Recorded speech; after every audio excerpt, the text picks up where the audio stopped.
प्रदोष का दिन, प्रदोष काल का समय, भगवान शंकर प्रदोष के दिन, प्रदोष काल में अपने भक्तों के घर पर नंदी के कान में जो बोल कर जाता है, शिवजी नंदी पर बैठकर उस भक्त के दरवाजे पर उसका कल्याण करने के लिए प्रदोष के दिन, प्रदोष काल में पहुंचते हैं। परमात्मा पर भरोसा करने वाला और प्रदोष का व्रत करने वाला कभी खाली झोली लेकर नहीं जाता, याद रखना। जिसने परमात्मा पर भरोसा करा है और जिसने प्रदोष का व्रत करा है, उसको शिवजी ने आज नहीं तो कल, कल नहीं तो परसों दिया जाए। जिसने बाबा पर भरोसा करा, जिसने सोमवार, पशुपतिनाथ ऐसे व्रतों को जो धारण करता है, कोई 16 सोमवार करता है, कोई पशुपति व्रत धारण करता है, कोई प्रदोष व्रत करता है, कोई सोमवार की अष्टमी का व्रत करता है, जो मांगा देगा। थोड़ा देर कर सकता है पर देने में पीछे नहीं है। सारे देवता रोज भ्रमण पर नहीं निकलते।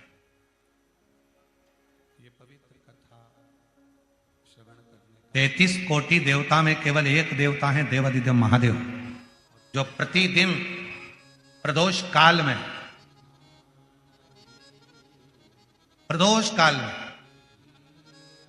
शाम के समय अपनी अर्धांगिनी मां पार्वती जी के साथ भ्रमण पर निकलते हैं अपने भक्तों का दुख मिटाने के लिए।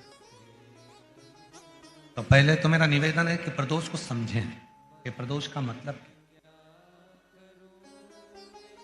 संसार का कोई मनुष्य कितने भी दोष कर ले, उसकी जिंदगी के सारे पाप उसने जितने भी करे हों, यदि प्रदोष का दिन है, जिस दिन प्रदोष है उस दिन यदि उसने व्रत धारण करा, केवल एक दिन ऐसा होता है प्रदोष का जिस दिन 33 कोटि देवता और 64 योगनियां भी भगवान शंकर के सामने अपने मन की बात कहने के लिए प्रदोष काल में खड़े होते हैं और शिवजी अपने हाथों से उनके दुख मिटाते मिटाते जाते हैं। वो प्रदोष का सतयुग में, त्रेता युग में, द्वापर में और कलयुग में, इन सब में बड़ा अंतर है। सतयुग में, त्रेता में, द्वापर में भक्त को भगवान के दरवाजे जाना पड़ता था। केवल कलयुग एक ऐसा है जिस कलयुग में आप भगवान को पुकारते हो तो भक्त को भगवान के पास जाना नहीं पड़ता, भगवान भक्त के पास दौड़ कर आए। और यह बात तुलसी बाबा ने भी अपनी रामचरितमानस में लिखा कि कलयुग केवल नाम आधारा और सुमर सुमर नर उतर ही। आप भजो, नाम का उच्चारण करिए, भगवान का। जब भगवान के नाम का उच्चारण करोगे तो भगवान अपने करीब में आए। देखिए, अगर प्रदोष का व्रत नहीं कर सकते, प्रदोष के दिन आप व्रत नहीं कर सकते, मान लो आपसे भूखा नहीं रहा जाए, प्रदोष का व्रत नहीं कर सकते, प्रदोष के दिन आप भूखे नहीं रह सकते, मंदिर भी नहीं जा सकते, दिया भी नहीं लगा सकते, तो शिव महापुराण की कथा कहती है कि प्रदोष के दिन, प्रदोष काल में अपने ही दरवाजे के पास में देवाधिदेव महादेव का स्मरण कर लक्ष्मी की वृद्धि के लिए, कार्य सिद्धि के लिए, संपदा को प्राप्त करने के लिए आप अपने ही दरवाजे के पास में एक दीप लगा सकते हो। कौन से दिन? प्रदोष के।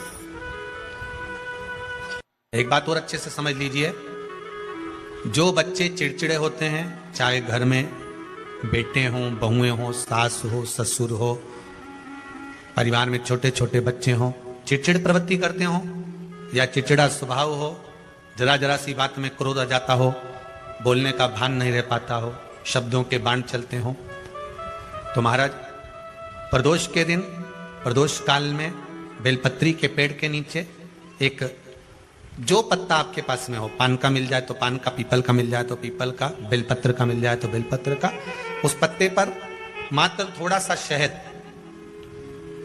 और 7 दाने चावल के रखकर घी का दिया लगा दो महाराज, और थोड़ा सा जल हाथ की अंजलि में लेकर भगवान देवाधिदेव महादेव का स्मरण कर कि इस बेलपत्री के वृक्ष के नीचे माता लक्ष्मी, पार्वती, सरस्वती विराजमान है।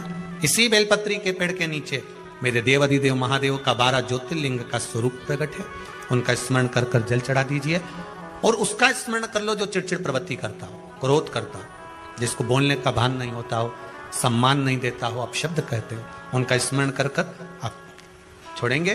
एकदम एक प्रदोष करेंगे, दूसरे प्रदोष तक तो आपको कोई दिक्कत ही नहीं। 2-3 प्रदोष कर कर देखिए, बाबा कृपा करें।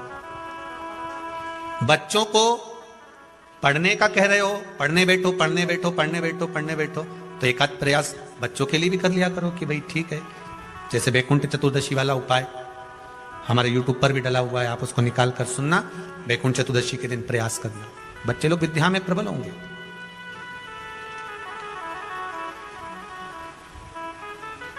शिव उपासना का जो फल है वह 1000 गुना। जैसे प्रदोष के दिन, प्रदोष काल में जलाया गया दीप, प्रज्वलित करा गया दीप 5 स्थान पर फल देता है। कितने स्थान पर फल देता है? 5 स्थान पर। आप में से कितने लोग हैं जो प्रदोष के दिन दीप लगाने मंदिर जाते हैं या शंकर जी के मंदिर पहुंचते हैं? बहुत बहुत प्रणाम आपको, साधुता जानना चाहिए। अपना प्रदोष के दिन, प्रदोष काल में लगाया गया दीपक 5 स्थान पर फल देता है। पहला स्थान, अगर हमको या हमारे परिवार में किसी को काल सर्प दोष है तो हमारा प्रदोष का लगाया गया दीपक कहीं पूजन मत कराओ, वो दीप जलाने से ही काल सर्प दोष समाप्त होता चले जाता है। दूसरा स्थान, पितृदोष। अगर किसी ने कह दिया कि तेरे घर में पितृदोष है, तेरे घर में, कई लोग बता देते हैं कि तुम्हारे घर में, कई माताएं पूछती हैं मेरे घर में बेटा नहीं, मेरे घर में 3 बेटी हो गई, 4 बेटी हो गई, 5 बेटी हो गई, बेटा नहीं है, बेटा नहीं है, तो किसी ने कह दिया पितृदोष है। अब तुम शंकर जी की पूजन कर रहे हो, शंकर जी पे जल चढ़ा रहे हो, शिव की स्तुति कर रहे हो, तो किसी किसी की यहाँ 3 बेटियों के बाद, 4 बेटियों के बाद, एक माता ने तो लिखा है कि उसके यहाँ 2008 में उसके घर में लड़की ने जन्म लिया था, या 2008 में उसके घर में बच्चे ने जन्म लिया था, लड़की ने। उसके बाद फिर लड़की ने जन्म लिया और उसके बाद उसके घर में कोई पुत्र का योग नहीं बना। तब उसने प्रदोष के समय पर शाम को दिया लगाना प्रारंभ करा और 2008 में बच्ची जन्मी थी और अब 2024 में उसके घर में लड़के ने जन्म लिया। 2024 में उसके घर में पुत्र ने जन्म लिया। वो बेटी होगी यहाँ पर कहीं ना कहीं, जिसके घर में बेटे, पहले की लड़की हुई, फिर 2 जुड़वा लड़की हुई, जुड़वा लड़की में से एक लड़की शांत हो गई, फिर आखिरी में बच्ची के कारण बस संतान प्राप्ति का योग नहीं बना। आखिरी में उसने फिर पुनः भगवान शंकर के प्रदोष काल में दीप जलाना प्रारंभ कर। कहीं बैठी हो तो हाथ हिला सकती हैं, अगर कहीं बैठी हो। कितना कितना विचित्र कर्म है, जरा विचार करिएगा कि प्रदोष काल का लगाया गया दीपक, प्रदोष काल, प्रदोष के दिन, प्रदोष काल का जो दीपदान होता है वो सरल नहीं होता, वो सहज नहीं होता। 5 स्थान की पूर्ति करता है। पहला, जम के बोलो, पहला स्थान किस चीज के लिए? काल सर्प दोष के लिए। दूसरा, पितृदोष। कैसा भी तुम्हें कोई पितृदोष बता दे, कितना भी तुमसे कोई कह दे कि तेरे घर में पितृ का दोष है, तेरे घर में ये दोष है, अगर आप प्रदोष के दिन, प्रदोष काल में, अर्थात सूर्य अस्त के समय के 2:45 तक का जो समय होता है, 2 घंटे के समय का, उसके अंतर्गत अगर आप प्रदोष काल के समय में भगवान शंकर को दीप लगाने के लिए अगर पहुंचे हो तो वो आपको फल देगा ही, पितृदोष का निवारण होगा ही। चाहे तुम कुछ करो चाहे मत करो, और पितृ की शांति करा दे। दूसरे नंबर पर है पितृदोष। तीसरे नंबर पर है वास्तु दोष। हमारे घर का, अब एक बहुत बहुत सावधानी से श्रवण करने वाला विषय है।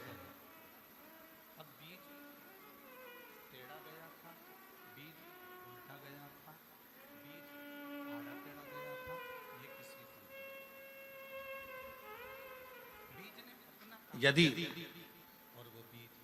वंश की वृद्धि नहीं है,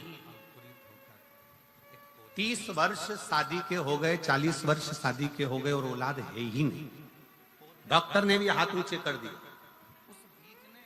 टेस्ट पे भी करवाया, IVF करवाया, सब कुछ तुमने करवा लिया, तो भी औलाद नहीं है, तब आखिरी में एक काम चालू करो, प्रदोष का दिन दोनों पति पत्नी व्रत चालू कर दो प्रदोष का, और प्रदोष काल में शाम के समय जाकर एक ही दिए में 2 लंबी बाती जानते हो ना, रुई की लंबी कपास की बाती 2, और दोनों बाती एक ही दिए में रखकर पति पत्नी दोनों उसको प्रज्वलित करना प्रारंभ करें, बाबा संतान देकर ही रहेगा, औलाद आएगी ही।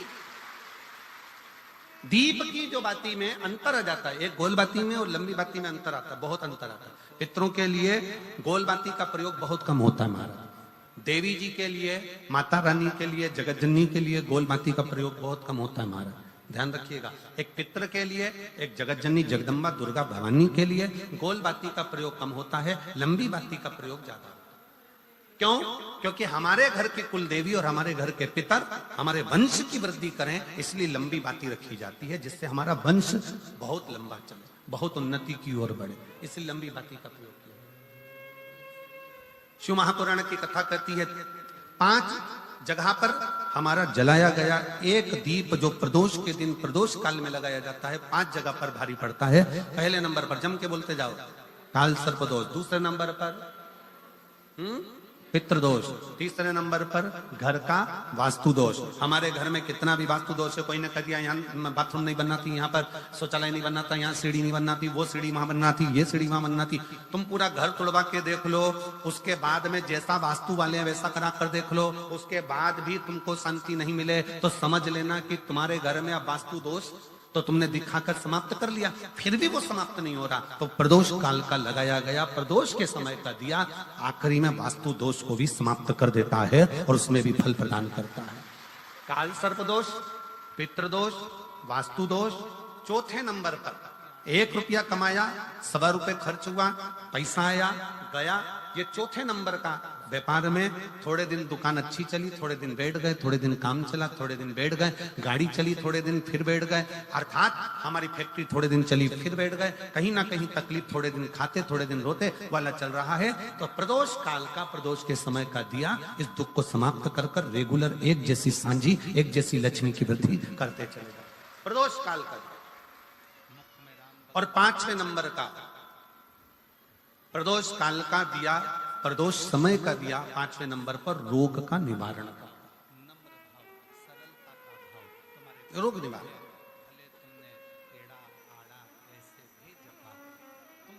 ये 5 स्थान जो बताए गए हैं प्रदोष काल के दिन, प्रदोष के दिन दीप प्रज्वलन के, इसमें मुझे तरक्की नहीं मिल रही है, इसमें मुझे उन्नति नहीं मिल रही है, या कर्जा बढ़ रहा है, घट नहीं रहा, और बहुत कर्जा बढ़ रहा है, तब एक प्रयोग जरूर करिएगा, तब बन सके प्रदोष के दिन एक धतूरा भगवान शंकर के शिवलिंग के ऊपर रख दीजिए। जब तुम्हें लगे कि मैंने 2-3 व्यापार बदल कर देख लिए, चल नहीं रहे, या कर्जा बढ़ रहा है, घट नहीं रहा, तब एक धतूरा भगवान शंकर के ऊपर रख दीजिए। धतूरा रखने का एक नियम होता है, धतूरे की जो डंडी होती है, देखिए छोटी सी डंडी होती है धतूरे में, वो डंडी धतूरे की आप जहां बैठे हो उससे विपरीत होना चाहिए। धतूरे की डंडी आप इधर बैठे हो तो धतूरे की डंडी उधर हो।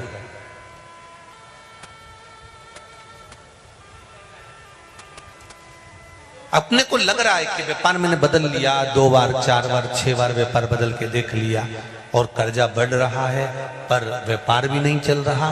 फैक्ट्री डाली वो भी बंद हो गई, दुकान डाली वो भी बंद हो गई, कुछ काम करा वो भी बंद हो गया, जहां संबंध के लिए जाते हैं संबंध नहीं होता है, बेटा बेटी बड़े हो गए उनका कहीं जम नहीं रहा, बहुत प्रयास करके देख लिया पर हो नहीं रहा। तो प्रदोष के दिन धतूरे को रखिए, पर डंडी विपरीत दिशा की ओर हो, और 1 लोटा जल धीरे धीरे उसी धतूरे के ऊपर आप चढ़ाना प्रारंभ कर दीजिए जो शिवलिंग के ऊपर रखा हुआ।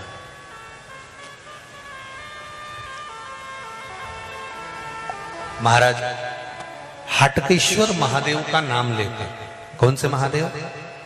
जम के बोलो जरा। हाटकेश्वर महादेव का नाम लेकर जो जल समर्पित करा जाता है, और उस जल को समर्पित करने के बाद उसी धतूरे को वापस घर में ले आया जाता है, वापस लिया। उसके बाद तुम जिस कार्य में हाथ डालोगे और जो कार्य करना चाहोगे उसमें सफलता मिलना चालू हो जाएगी और कर्जा भी धीरे धीरे चूकना प्रारंभ हो जाएगा। संबंध नहीं हो रहे होंगे तो संबंध होना